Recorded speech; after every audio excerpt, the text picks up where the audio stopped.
7. Talk too early. Oh, Indaba. Talking my business is into. Nazo zonke indaba zabasha. Ezocansi on Indaba njalo ngo7 kuya ku8 p.m. Right. Nanso-ke ishow nje umuzo bhodla nje usho ukuthi useready Dr. Nathi Shabalala success expert here on Indaba Gagasi FM. Mshengu sikubingelela, welcome to Indaba. Ngikhona Alex, kunjani? Siyaphila, kunjani kuwena? Ngiright baba. Sure. Into sesiyenza ke ukuthi nge-first Thursday of the month sivule nje kube open line la wena mlaleli you get to advise based on mhlambe istory osuku sizwile somunye umlaleli, and you also get ithuba lokubuza and share. So because we are a community talking about this, so we build the nation and we build relationships as well. So kunabalaleli abanye abaveze ukuthi ke ngifisa nikhulume ngokuthi nokuthi, and then mawuyidiga uthole doc ukuthi it's a experience yakhe umuntu ne relationship or into aseyifundile efuna ukuvula abanye amehlo. There is a lady ngizoyidlala iVN yakhe obekhuluma la ngendaba yokuthi kubukeka kuyinto abayikhulumayo as ladies ekutheni abantu besilisa kubukeka nawo bengayithathi serious indaba yokuthi ngisho umuntu wakho wesifazana uyakuthanda kangakanani, kodwa mangabe ustingy ungamthengela izinto ayifunayo, mayifuna imali or mexakekile dinga usizo ungamsizi, but leyo nto iyalehlisa uthando, even nalo ucansi ligcine lungasemnandi, right? So it's different strokes for different folks, and as some say ucela imali othandweni kungaba kubanga khona isicefe, and then ke abanye bathi xoxo nexoxo uma sixhumele. I see izwe leyo doc, just because umuntu wami unemali, does it mean ukuthi it's a given ukuthi I'm entitled to allowance, or whenever udinga imali fanele kunike? Alex, indaba yemali inzima, yabo. Inzima ngoba manje siyasebenza sisonke. Now abantu abaningi bazobuza ethi njengoba ngisebenza le mali engiyenzayo wena ucontributani kuyona? Ungamnikeza umuntu wesifazane imali in terms of ukuthi umnikeze 2000. Uyakwazi yini umuntu wesifazane ukuthatha 2000 awuthene into igolide? Nayo into esibuye siyibheke ngabesifazane ukuthi bayakwazi yini ukusimamisa lokhu esiyikona. And kube inkinga ngoba that's not being stingy. Yabo, that's being entitled. And entitlement iya ngokuthi wena as umuntu wesilisa usebenza kangakanani, and le mali othi uyayithola uyi-earna ngandlela yithi, ngoba kunzima nakuthina as abantu besilisa. Nayo enye into engizama ukuyifundisa abantu besifazane ukuthi sithwele kanzima, siyasebenza and sifuna ukubanakekela bona, kodwa ekubanakekeleni kwethu nathi sithwala umzima in terms of ukuthi siyenza kanjani into yokubanakekela. Okay. Uzobona mangabe uya kwi Facebook page le yohlelo Indaba with Alex. I think there's about 3 comments. Ku comment umuntu oyedwa usindi, then basibaya commenta nabanye ekutheni phela ulala nami as umuntu wami wesilisa, but mangidinga imali awunginike, then kusho ukuthi uyangiyuza, then buka ama likes uthi mangaki lapha. How does ungayitholi ungamniki imali kuba ukumuser, or ngifisa usinikeze answer from women's perspective ekutheni labantu besilisa bayangiyuza? Impilo Alex iyathengwa in nowadays. I-lifestyle iyathengwa in nowadays. Yonke into eyenzakalayo it's all about money. Now kulugcina lilahleka uthando in interim of ukuzama ukuthi sithole imali, ukuzama ukuthi sibe notho, ukuthi abantu besifazane basibone ukuthi nathi abantu besilisa. Ingakho ngihlale ngithi ubudoda abulele ekuthini nemali engakanani, abulele epipini, bulele nasekuthekini wena uzizwa kanjani njengendoda uma unomuntu wesifazane. Yeah. So ucansi luyanana ngalapho ngoba abantu besifazane abaningi they actually lose attraction, they lose attention uma kuwukuthi awukwazi banikeza imali. Right. And it's an issue kuthina ngoba akusithi sonke esinayo imali. What about lamadoda angenayo imali? Does it mean ukuthi wona awanayo, i-opportunity othandweni? Or ungabe na mali kwabo kubenza babe yishimane? Does it mean ukuthi kumele babe yishimane ngoba banamali? Mina nje ukube kuthiwa njengamanje angazi ngisho ukwenza a single cent doesn't mean ukuthi angikwazi ukuba Gagasi FM ngi-advise abantu in terms of ucansi when it comes to sexual health. Mhlambe khona perspective elahlekayo ngiyafisa ukuzwa from you as umuntu wesilisa, just talk to us ngempela aphela ama relationships apheliswa ukuthi well uthi usizomnika imali. On the other hand uthola ukuthi kubaleka yena ke umjitha ibalekela lokho ekutheni idingo zakhe azikho.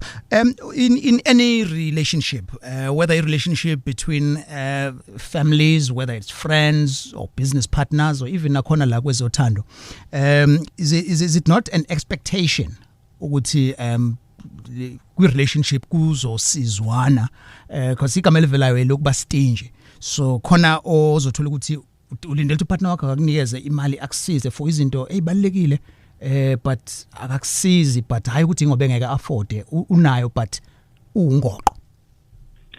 Ama dynamics okuphila ashintshile in nowadays because we are living in the modern society.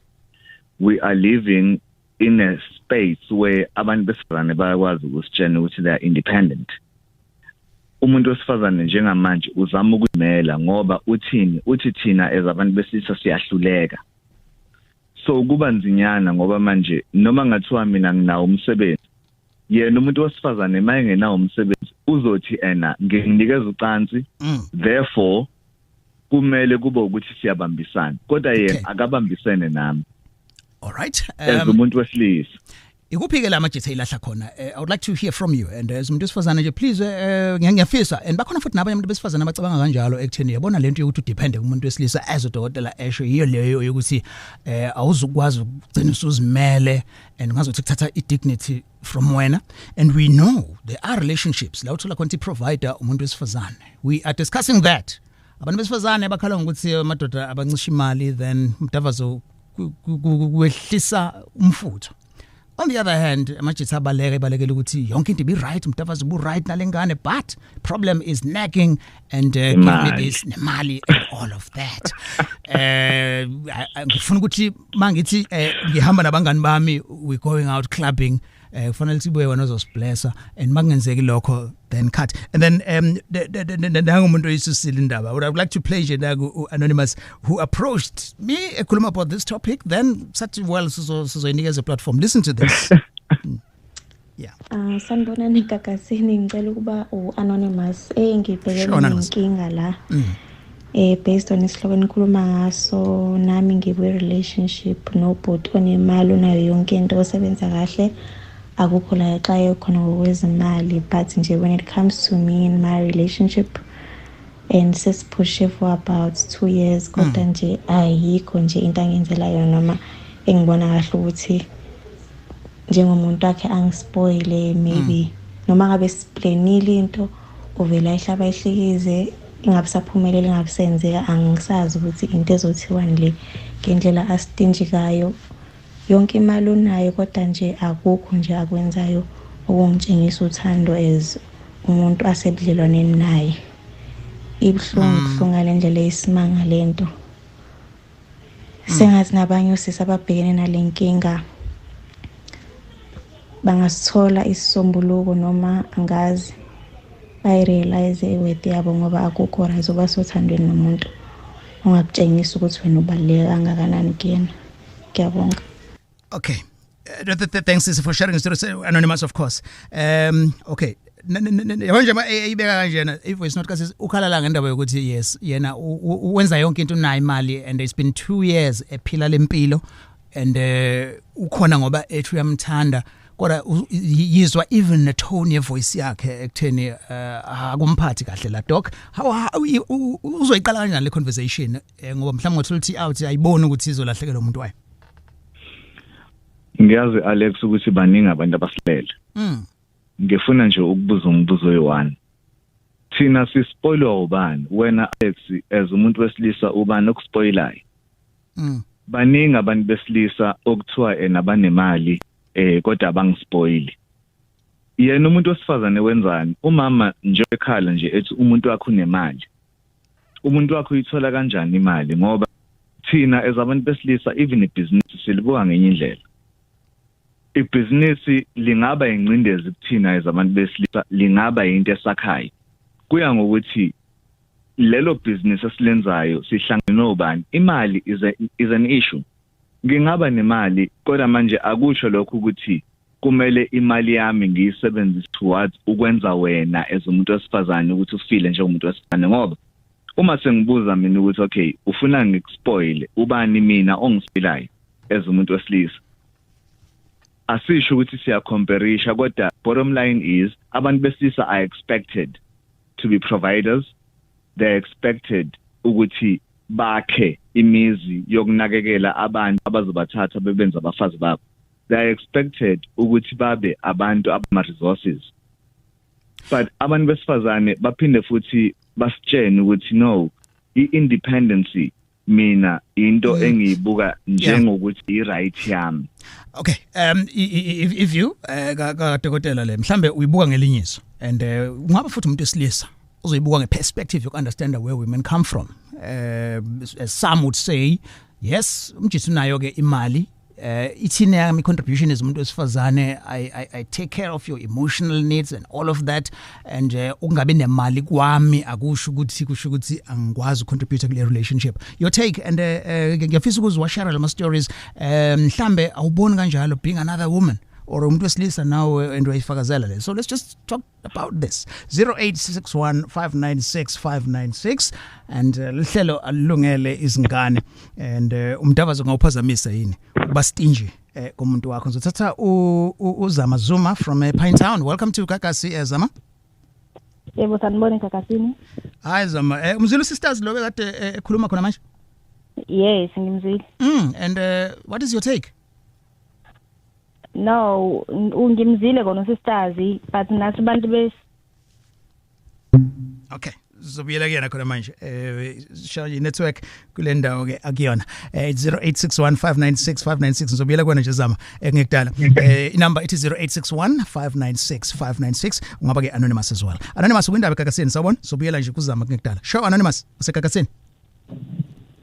Hello. Yes siyakuzwa siziqhubeka sikulalela uyawona indaba right now. Yes. Mina, I think I have a different view on the whole thing as umuntu wesifazane. Right. As abantu wesifazane, I think we go into relationships because we are expecting into ethize. So mase singasayitholi kuba sengathi obhuti bethu abasithandi or umuntu onaye akasithandi. I am currently in a relationship with umuntu where if he does something for me that is a bonus. If he doesn't do it, I need to learn to stand up for myself and do it for myself. Because as we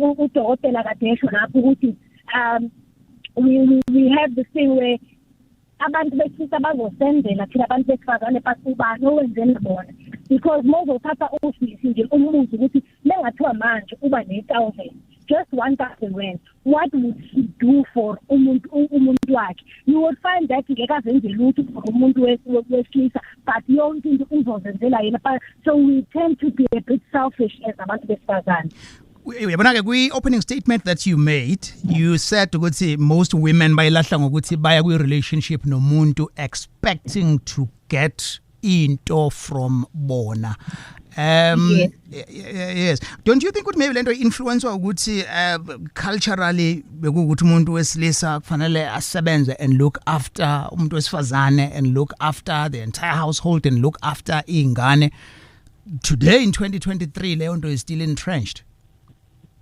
But the thing is, we need to understand that we are different. We are living in different times because back in the days, Velo was a provider because mama ekhaya would be there ekhaya as a raise abantwana, so baba had to go work and actually provide. That was back in the days when abantu besifazane were still living under a ruling as well.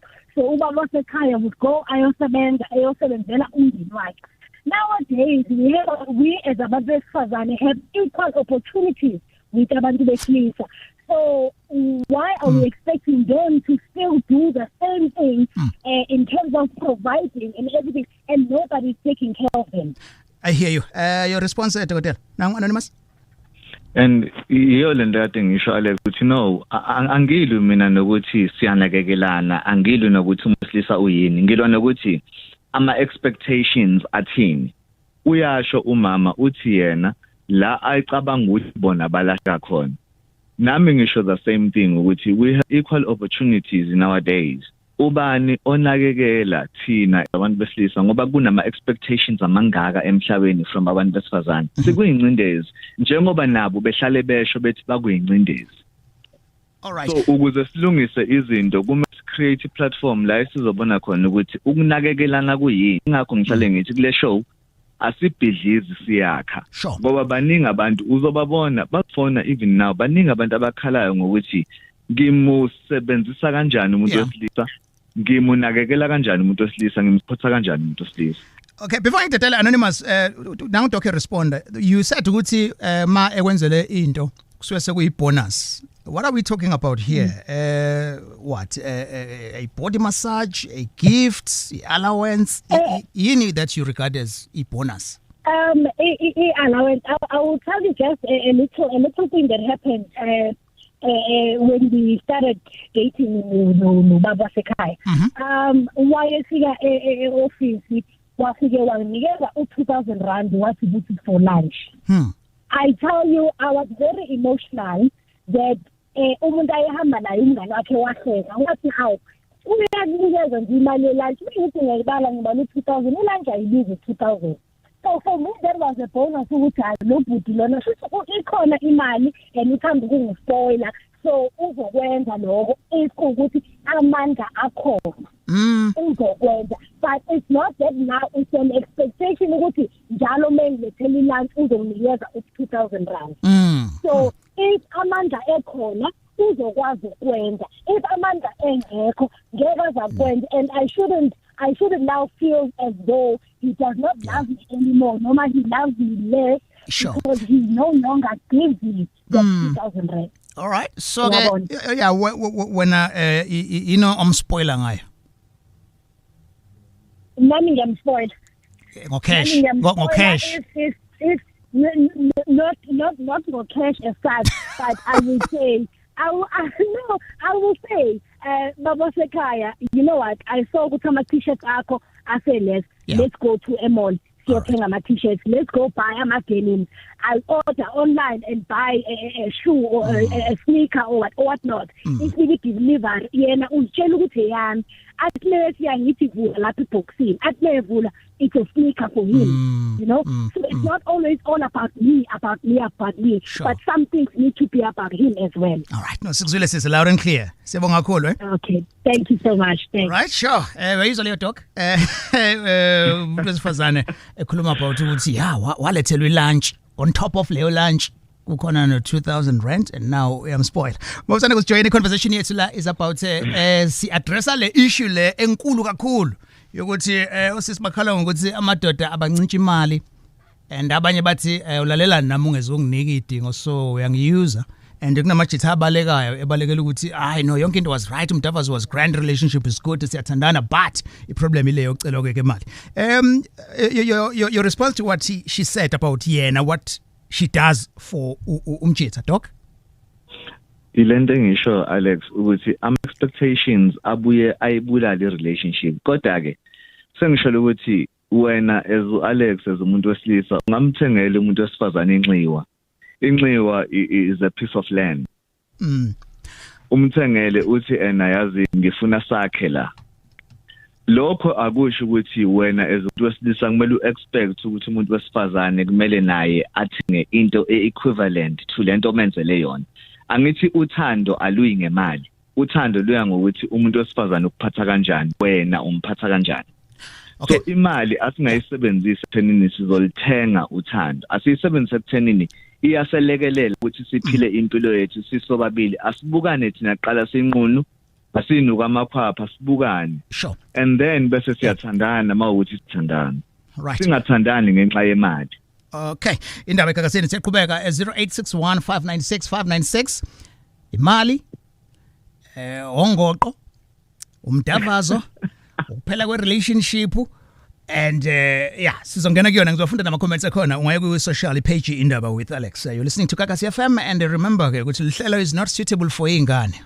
Ngiyawathatha nama voice notes ku 078 934 28 27 ngizoyiphinda thumela iVN lo number ungafoni kuyona please uthumela nje iVN ibe mfishane 30 seconds is enough less is always more even nakona umdavazo the number is 078 934 2827 engizowadlala ama voice notes lawa angenawo umsindo oqhamuka ngemuva so ube kwindawo nje quiet asathe ke nangu anonymous uindaba eGagasini uindaba hello sawubona msakazi. Sure, sibingelela. Inkinga esibhekene nawo sabantu besilisa ile ukuthi abantu besifazane bane mentality yokuthi benzela thina ifavor mangabe besinika ucansi. Kanti nama ngiyibuka ngokwami. Akekho umuntu owenzela ifavor laphana. So bawuthusa ukesijabula bona bese becabanga ukuthi basenzela ifavor fanele sibabonge if basinika into special. Yakhona it is special. Umuntu menginika ucansi kodwa hayi ukuthi sefanele umkhokhele ngalokho more special manithandana. Umuntu wena akabe nendlela yakhe naye ukuthi uzoyenza kanjani imali yakhe. Hayi ukuthi bese efuna ukungikhokhisa ukuthi ngoba nakho nginika ucansi mina fanele ngimenzele izinto ezinhle ngoba nakho nginika ucansi fanele ngimuphi imali. No angimuphi ngoba nakho kusuka othandweni nje. Noma ngoba nakho eyidinga eyicelile mhlambe ngibona nami ukuthi kunesidingo ukuthi ayithole. Okay. All right. Nansi comment evela ke kulomthetho ukuthi no wenzelwana ifavor akudayiselwana. All right. And then ke kune comment la engibonayo on the socials evela kusiya uzothi ngeke phela ngithi ngichamisa kahle ngiphinde ngikhiphe nemali imali ayikhishwe amaqhude ngoba vele awawenza umsebenzi. All right. And then soba khona another view eqhamuka ku future ezothi mina ngibona sengazi ukuthi ke sesilahlile lama benefits afunwa osisi emjolweni atholakala uma sekushadweni. Even kuba mbazali bethu kwakade kunjalo. If usisajola kuyasizana you cannot compare nokuthi you giving me umdavazo then I must pay you, which means ukuthi phela sekuhwebo lolo akucace. Okay, more views ngokwehlukana kwawo and again you're allowed on this show uthi mawunombono ohlukile kunalo uzwayo and then no challenge. Khona ini relationship yakhe yaphela yakho because ubhuti bengakunika imali nawe mjitha ubalekele lokho ekutheni kunama expectations and what they call nagging. 0861596596 the original sex Indaba on Gagasi. Ngizothatha ke now uSipho Zungu from Greytown. Sipho, welcome to Gagasi. Yes, Msaya. Sure, ithini frequency yakho lapho eGagasi eGreytown? Isikhathi eGreytown because njengamanje ngiseThekwini. NgiseThekwini nje manje kodwa isikhathi esiningi ngiba khona esekhaya ngilalela ku-app ngisekhaya. Oh, lalela ku-app. All right. So when the app fails you try 88.6 nama 89.1 but ke ngalalela ku-app ustream as well. Sure, please go ahead Sipho. Ngithi empilweni sinakho ukuhlangana nabo osisi aba right asebe okwesinye isikhathi ba achievile empilweni manje inkinga eshayo uthothi yena unenkinga zezimali noma mhlawumbe imali ayihlayi wena uyasebenza uyaphanda ngendlela osebenza ngayo manje expect ukuthi nawe uzokwazi ukuthi umise istandard sakhe lokho ke manje kusenza thina ukuthi sigcine singabe sazi uyamthanda impela kodwa manje ubone ngathi wena ususpenda kakhulu ephaketheni la kodwa yena ekubeni right ehola futhi kakhulu ukudlula wena manje lokho kugcina sesenze engathi angiyazi uma ngiqhubeke la because manje ngiyaphela mina ephaketheni lokho ngikhipha ama1000 umuntu uyahluleka ukulasta inyanga yonke upetrol ufune kuphela isonto 2 weeks aphinda futhi afune yazi sengishodile kodwa mehopile yena akwazi ukwenzela ngisho into eyodwa nje. Ngiyambuza no Doc earlier ukuthi kusimo njengaleso siyesaba yini ukuyiqala leyo conversation yokuthi ngifila kanje about my expectations akho or ideal yethu ithini kahle hle with regards to share imali nokuboleka umuntu nama expectations. Doc, how do you advise Usipho? Yazi Alex akusikukwesaba uqala i-conversation. No, akusikukwesaba. It's because njengamanje ubhuti uyasho ukuthi uyafa yena ephaketheni and uyafa ngenxa yokuthi umithe umuntu othi u-establish yena kodwa uma kumele enze umsebenzi wakhe akanangisho petrol ubhuti semela ngenelele. Now ngaye ngakhuluma ngathi kunabantu ababili empilweni whether umuntu wesifazane nomuntu wesilisa kukhona umbhidlizi khona umakhe mawuzothandana nomuntu ombhidlizi kuba khona inkinga in terms of ukwakha impilo yakho. Uma uzothandana nomuntu omakhe uyabona ke lapho ukuthi siya understandana. Inkinga mina engibalekelayo ene futhi engitshena abantu besilisa ukuthi ngayiphili. Indaba yokuthi uthando liyathengwa. Uthando lidinga imali. Alidinga imali uthando. Uthando ungakha nomuntu kusukela ungalutho nize niba ama-millionaire, nize niba ama-billionaire. Kodwa kuya nange state of mind. Senu nobabili asibheki kuphela umuntu wesifazane. Asibheki kuphela umuntu wesilisa. So imali is an issue because imali ivele ifake lento yokuthi kunama expectations. Whereas nami ngiyalala nawe umuntu wesilisa nawe uyalala nami as umuntu wesifazane. Abantu besifazane isikhathi esiningi bake basibuze kuthiwa ena yindaba kuthiwa abantu besilisa badliwa or abapheli. Kodwa abantu besifazane bayaphela and bayaguga. So konke lokho it has to do with everything that has to do with imizimba yethu. It has to do with truth ebizwa kuthiwa biology. Kodwa imali is a big issue in every single thing that we live in. Sure. All right. 0861 596 596. Sikuzwile Sipho, siyabonga ngecontribution yakho. Well, you're ingaphelele conversation singakezwa the perspective yabantu besifazane. Where are you? My number is 0861 596 596. Relationship engenayo imali la kungaspoilwana khona. Yenza besawa yini umdavazo yebo noma cha. The show is not suitable for ingane. Ngithatha Cindy ngoba ese from Nquthu. Welcome to Gagasi Cindy. Hello, bhuti kunjani? Ngikhona nami ngi-interested la ekutheni before ukhulume ngendaba yomdavazo Nquthu lingena kubani Gagasi? Ngisacela ungachazi ngene anonymous. Okay, anonymous. Yes. Just like out lo waseqaleni bekhuluma ngendawo yokuthi ngi-Great Town but ngihlala eThekwini. Okay. Yeah. So i-app ke ikusiza ugcina usukhohle nanokuthi it's in frequency Gagasi, right? Sure. 89.1 uma usenquthu. Sure, asizwe ke i-take yakho Cindy.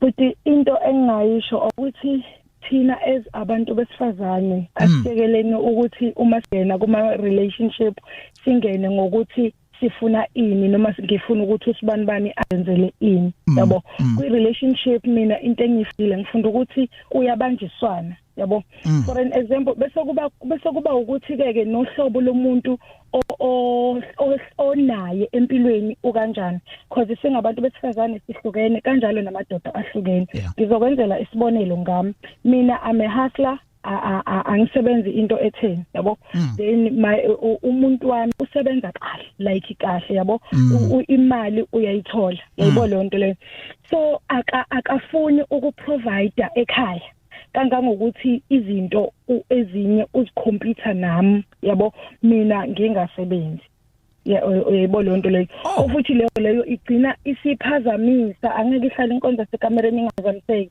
because how come ukuthi ungakhompyutha nami ngizama ngingasebenzi ungekho umsebenzi stable enginawo ukhompyutha nami wena usebenza and wenza imali kangangokuthi igcina leyo nto leseyiphazamisa umqondo ngigcina uma ngifuna usizo ngazi ukuthi okay usizo ngevele ngize ngilithole kuwena kumele ngilifune ngaphandle usizo while wena ukhona wena nginawe empilweni wazi futhi ukuthi leyo nto leyo unayo yes yabo. Here's a question lana Cindy, now that usuqalile waba honest with us, I want ukuthi siye ngakule direction ethi umdavazo grand umjethu expectile ukuthi uzothola kuwena i-relationship normal but khona labi angakunikezi khona kungekhona ka afford ngobe afford khona into ishile ukuthi ugcina usizo sewulicela elsewhere, so kungenzeka yini ukuthi athi ekhona kwi-relationship ugcine sewumchithela because la ochitha khona uyakwazi ukuthi ulekeleleke njengayo imali ebekhona yena?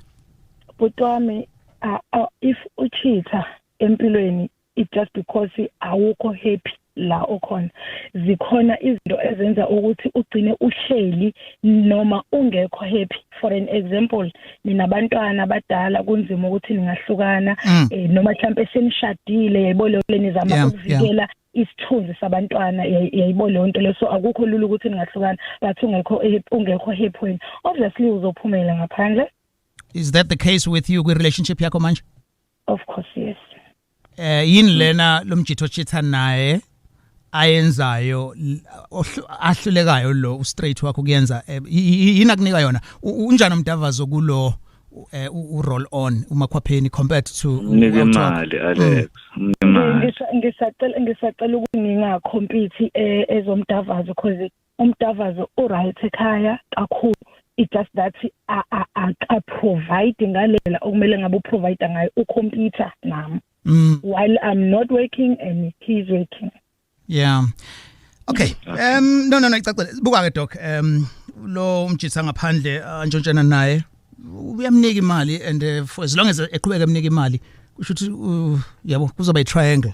Ngicela ukumbuza kodwa Ntokazi wena ngokwakho ukhulelwe usuka wakhulelwa unayo ingane yakhe ubaba lo okhuluma ngaye onaye othandana naye noma onayo ingane sinabatwana nothi ingane nabatwana by 5 alright then umuntu wesilisa wrong Alex yabo la ngiyavuma wrong umuntu wesilisa manje yabo makukhulunywa ngesintu Alex awukwazi ukumithisa umuntu sifazane ungamlobolanga. So enye into esengizoyibuza kuNtokazi nishadile nobaba noma nishadanga? Cabanga ngoba angiyona girlfriend, I'm his wife. Meaning ukuthi uyi-wife ngokusintu meaning customary noma ushadile in terms of ngokuphelele. Wrong ukuba ubaba wrong kumele afundise ke nje.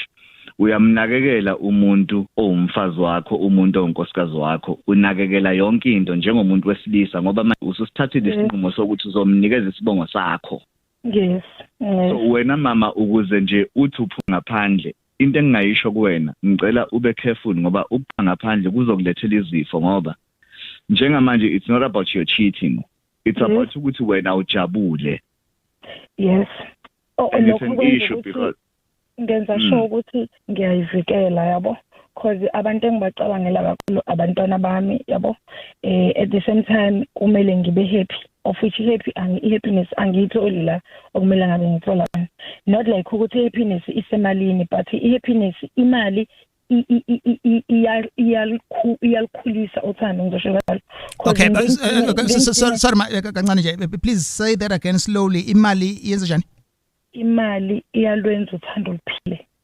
Okay, imali iyalwenza uthando luphile.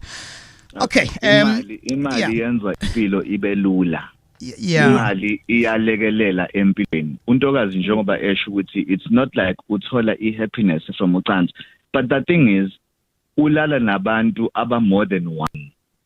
Yes. Uyabo, so lokho kuyam affect yena psychologically, kuyam affect yena emotionally. Ngoba manje it's not like ukuthi akamthanda ubaba but ubaba khona la ageja khona as umuntu osewu husband. Sure. Your views on Indaba Gagasi esikhuluma indaba yokuthi ukuba stingy ubungoqo komjitha ku relationship kuyaliphazamisa yini uthando and umdavazo wona ke cheating now sisi openly talking to us about ukuthi yes into that drove her to cheat it's because waba akayikhiphi imali. Ngifuna ukuzwa ke your view 0861596596 khuluma indaba yomdavazo kanye nokungaphtholakali kwemali and all that on Indaba 0861596596. Yeah, it's Alex on Indaba. Yeah, the only show that allows you to think, speak your mind and be heard. Oh, kuluma silalele on Indaba Gagasi FM. Jacob Zuma isikhonze kakhulu indaba esikhulunywa ngolimi lwakithi. Ilalele indaba kanye nomthiyane. Ngilalela njalo nje ngizwe ukuthi indaba zihamba kanjani. Sithemba ukuthi Gagasi ngizosithwala ize sibekela siyakhona. Indaba with Alex Mthiyane on Gagasi FM. Doc, khona isimo esenzekayo here and ngiyazi ukuthi it gets sensitive misifika la. You are in a relationship nomuntu but unengane but leyo ngane akuyona eyakho wena mjitha. Responsibility yokuthi mhlambe unenkinga, cannot afford school fees this year or birthday yengane and akwazi ukuthi angayijabulisa. Esimene sinjalo kwi relationship normal. Shuthi ngempela umjitha usengagoqa nje izandla ngoba ukuthi mina ngithanda wena not lengane yakho. No, akukho kanjalo Alex. Fact of ukuthi uthandana nomuntu onengane wena as umuntu wesilisa ubazi noma ungazi ngoba thina as abantu besisa isikhathi esiningi abantu besifazane siyazi ukuthi banazo noma banazo yini. So mawuyifaka i-situation uzoyifaka wazi. Abanye abantu besilisa inkinga yabo isekutheni uma beyifaka laphana bathatha advantage yokuthi umuntu wesifazane onengane mina anginayo ingane okanye mina nginazo ingane kodwa kusala ukuthi wena unengane. Okay. So size sikhulume nabo kabi, you know, uma sizokhulumisana nabo batshena ukuthi banezingane as if manje besingazi before. So ukuprovider akusikuprovidela ingane, ukuprovidela impilo yomuntu wesifazane ophila naye. Uma kuukuthi unengane umuntu wesifazane then uzoprovide ngokuthi unengane. Mawufuna ukumnakekela, nakekela bonke ayikona yena. Mawukuthi umama nakekela nanokuthi umama. Sure. No loud and clear. Indaba eGagasini kune tweet evela kuMpume ezothi inkinga imali ikhona and seliyathenga uthando manje. No money, no mjolo. Ngithatha uThembi Sibiya from a waterfall. That's west yeTheku. 0861596596 conversation yethu namhlanje uthando lingenayo imali lwenza benjani umdavazo. Ikhona yini expectation oya kuyona mawuya kwi relationship nomuntu and umuntu wesilisa nje in relationship kumele na ukuthi akhiphe imali makungenjalo liphele uthando. Nabo abantu besilisa bayakhuluma as well. Sesikubona Thembi, welcome to Gagasi. Hi Alex. Yes. Hi Alex. Sure. Hi Dogotela. What a beautiful show you have. Thanks Tim. My take is Uthando is not about umdavazo, Alex. The honest truth. It's about what? Imali ayikho. Most men mabas approach. I don't think kunomuntu to make approach athi hi sisi nginemali. Ngiyakuthanda. Men they come as they are. And Tina, as the other listener, afonile usisi washo wathi if uzongena ku relationship une expectation and you don't find the money, then you're not gonna last. And usisi lo othe ubhutu nayo imali inkinga has been 2 years. Kusisi inkinga ekhona usisi kumele aqala appreciate, know that umthanda umuntu, it's not about money. Uma nemali, you need to have your own money. As udokotela eshilo ukuthi siphile ekhathini ezishintshile Alex. As a woman, noma ngabe unaba nengane nomuntu, yini thina esiyenzela abantu besilisa? Because noma ngabe ngimthanda ucansi, nowadays, yes, we look up to sex is part of our lifestyle mangabe nikwi relationship. But kenze ukuthi what about abantu besilisa abanenkinga ya down there? These diseases ushukela iyafa. Does that mean manje kumele siyeke? Kusho ukuthi uthando luphelile because uthando lethu bulilapha ezantsi. For example, yes. Please proceed. Khona example ozanayo. Like in my situation, Alex, I've been in a long distance relationship for 14 years. How? Yo. And ubaba wasekhaya gave me a house. I made it a home. And without expectation yokuthi maka nemali uyanginika, if engakwazi ukufaka imali yesondlo kule nyanga ngiyasebenza, ingane kumele ngibone ukuthi ngenza njani. Because we are in partnership.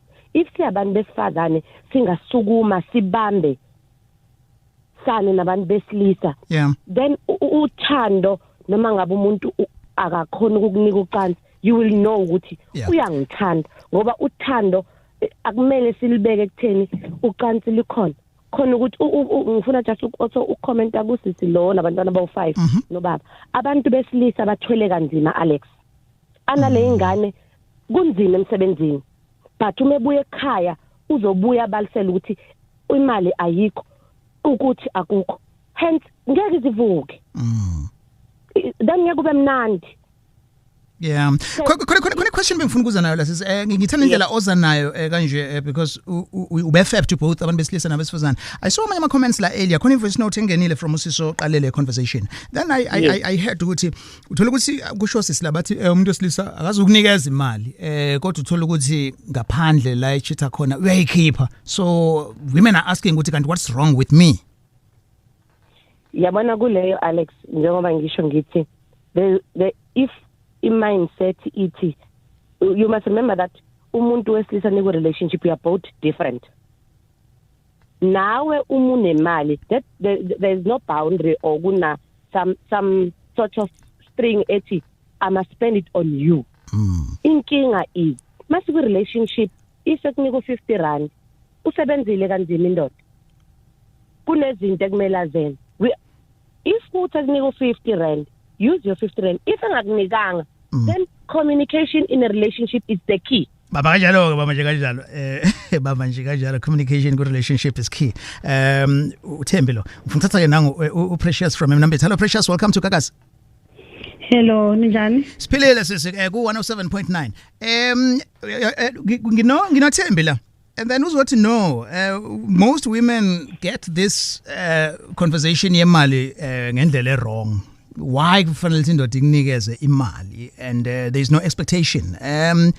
Ufonile now. Do you support that? Noma you have a different view about ukuthi well amadoda vele kumele ayikhiphe imali. Uthini kule nto ayishoyo? Mina ngine different view mina. Asizwe. Esami story sithi ngathandana vele nomuntu mina engivele ngangazi ukuthi phela kanayo imali ngoba wathi mayengitshela ngomsebenzi awenzayo ngabuka vele ukuthi nje vele anayo imali kodwa ngathandana naye ngenxa ukuthi mina ngangifuna uthando ngiphuma lapha engangihetheke khona kunemali ngingayitholi kodwa nginganendaba futhi ukuthi angiyitholi kodwa ngabona indlela engihetheka ngayo ngathi angiphume ngathi ngihlalele imali kwaba ukuthi ke sengithola lona ke lo akanamali ngiyabona futhi ujastraglisha kodwa egcineni kugcinakala ngathi manje senguma wakhe mina kuye lo ngoba ngithi ngimenzela yonke into nami ngifuna bukeke ngiyamthengela ngenza into so mawuthi uma wakhe wena busu provider umnakekela umthengela ngisho impahla zokugqoka umnika ngisho allowance andawo amasokisi yonke into provide indawo yokuhlala faka upetrol emotweni yakhe ayademand imoto yaphuka uyadimanda akasacela manje usenza ngazathi manje kumele ngikwenzile sekuze kuphele ngisho uthando umdavazo nje awusekho noma ethiwa ngithinta ngiyacasuka ngenxa ukuthi ngangazele lokho mina kodwa manje yena usekutshintsha usekwenza ngazathi manje uyangiyuza manje nomdavazo awusekho mnandi ngenxa yokuthi ucabanga ukuthi entitled ekutheni kufanele umbheke. Yes. Okay. Ngazothi manje uyangidimanda nakhona ukuthi manje angisafuni nangathi mina fanele ngimenzele yonke into. Tell me something ke wena Precious because usuyamncisha emdavazweni usuthola kuphi wena? Akukho la nguthola khona sengine stress nje ngalendlela ongayazi akukho ngathandana naye ngo2015 lento siyenzeka up until manje sengicabanga ngisho ukuphuma le relationship lena angikho happy.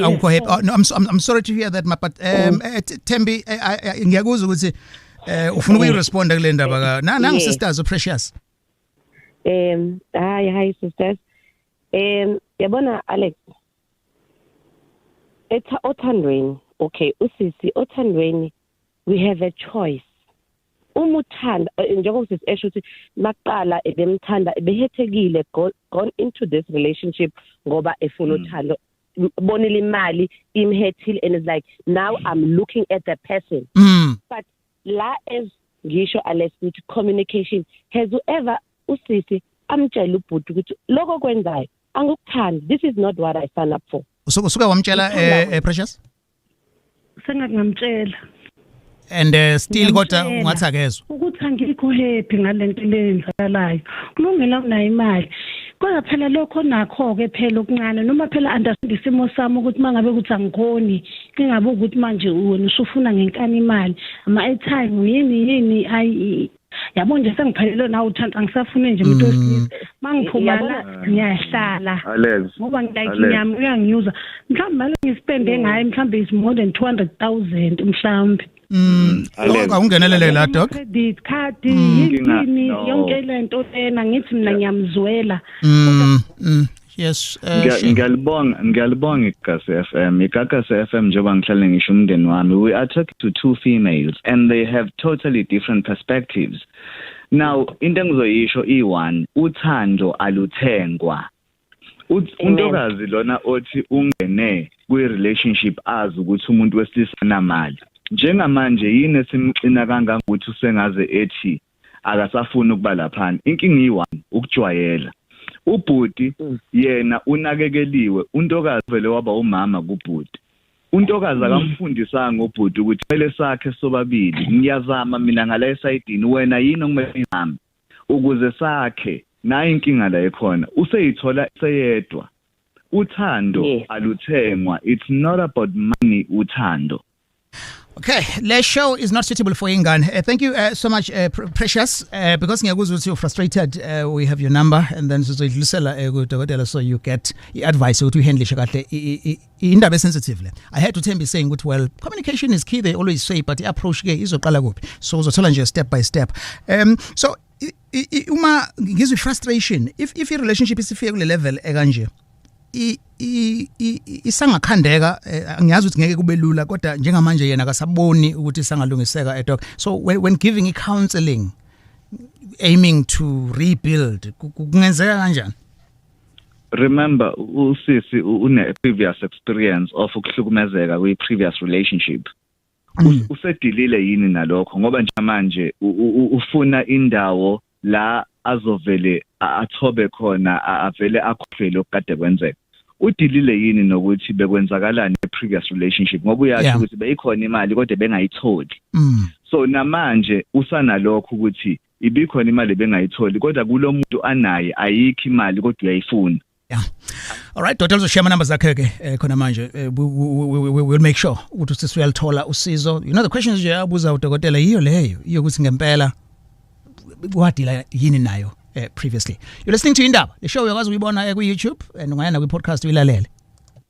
Ezocansi on Indaba. Yes, phela nje isonto singazange sitele uStephen inyanga nakhona masibuyelana mhlawumbe kuzoba round 1 phela nakhona yashesha uqeda mangithi ngiyambuza angitshela ukuthi ayikho emudini. All right, Doc Nanguzama ibalekile lento yemizwa ngoba ayithinti kuphela abantu besilisa ithinta nabantu besifazane kukhona imizwa yomoya bese kuba khona imizwa lena yokuthinta ukuthi uyazi ukuthi kuyabanda kuyashisa angimazi ukuthi inkinga ekuphi kuyena akusiyo kuphela imizwa evamise ukuthi iyalekelele kusebenzeni kocansi kuba khona nanani negazi so imthambo kumele ikwazi ukuthi igazi ilifake ngaphakathi khona lapha endukini bese phinde futhi yalikhipha uma igazi lingakwazi ukungena imthambo iblockekile then induku angeke iziqine angeke ize isebenze ngendlela so usene embarrassment ngoba manje akasafuni vele ukwenza ucansi okanye umama ethi uyamdlalisa umnikeza iblow job avela afike kuvuthondaba.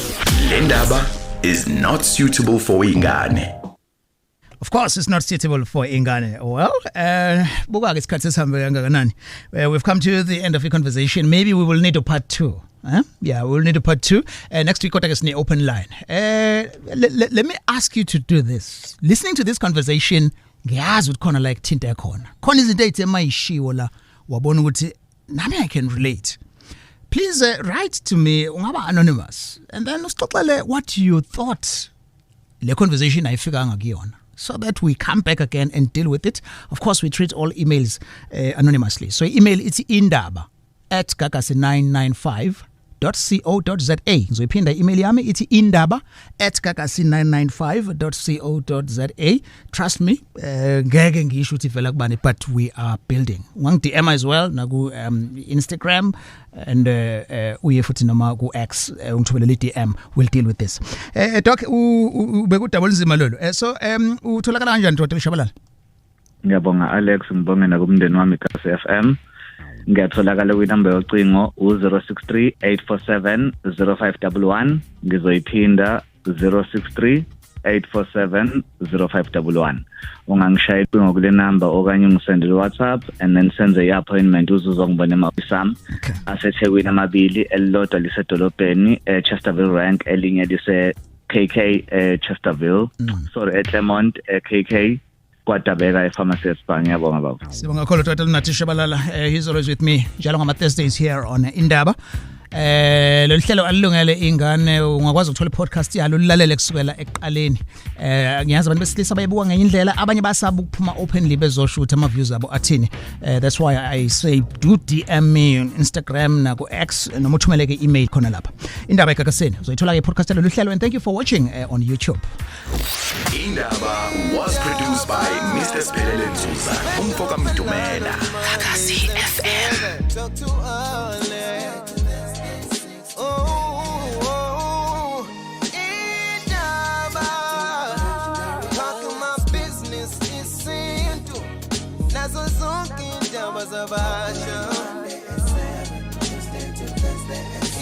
Indaba.